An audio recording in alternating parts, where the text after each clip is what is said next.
Dati, ang problema ko talaga is paano paputiin yung aking ngipin. Kasi as you can see, meron talaga siyang discoloration. Yung pangil part, kulay yellowish siya and naghanap talaga ako ng effective na pampatanggal nito. And I was about to take this product and then ginamit ko siya for like 2 months. Yeah, and then my fiance is also using this. I will just indicate my personal opinion and then experience about this product by the end of this video.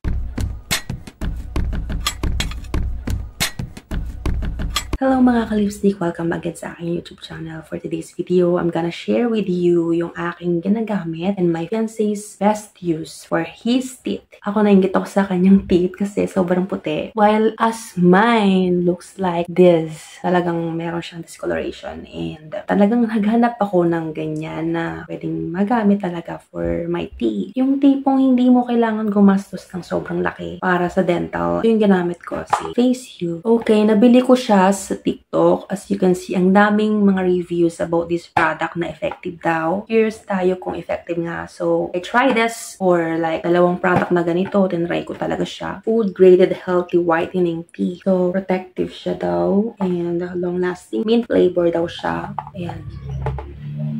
Ang direction niya is brush thoroughly, do not swallow, spit out, rinse after use. Children 2 to 3 years old use a pea-sized amount under supervised brushing to minimize swallowing. Used by children under 2 years old should be upon the advice of a dentist or a doctor. Lalo na yung mga bata. So, in case of intake of fluoride from the other sources, consult a dentist or a doctor. Brush at least twice a day or as directed by dentist or doctor. Control sugar intake. Visit your dentist regularly every 6 months. From this product, advisable talaga na every 6 months is mag-visit kayo sa inyong dentist. Yung ingredients, madami siya, so hindi ko na siya isa-isahin. Gum protection, small particle cleans every space of teeth. Improve the yellow teeth cause of cavity. Regulate oral acid phase balance to conserve periodonts. Reduce oral odor and keep your breath fresh for long. So, hindi ko lang sure kung saan siya gawa, kung sa Pilipinas ba. Wala kasing nakalagay. So, we will just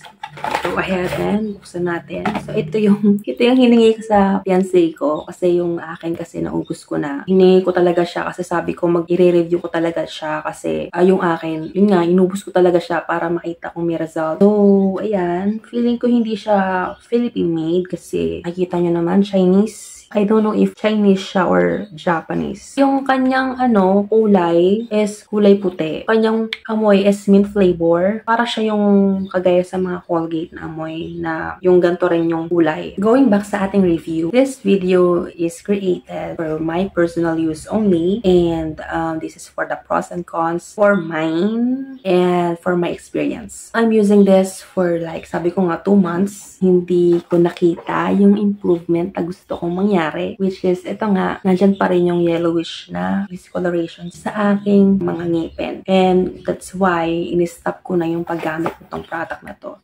While my fiancé is still using it because sabi niya, effective sa kanya. So, magkaiba kami ng sinasabi sa product na to. Magkakaiba tayo na experiences sa mga product na ginagamit natin. And I hope this review helps sa inyong pagdesisyon kung gagamitin niyo ba tong product na to or hindi. So, yun lang mga ka-lipstick. See you on my next vlog. Bye-bye!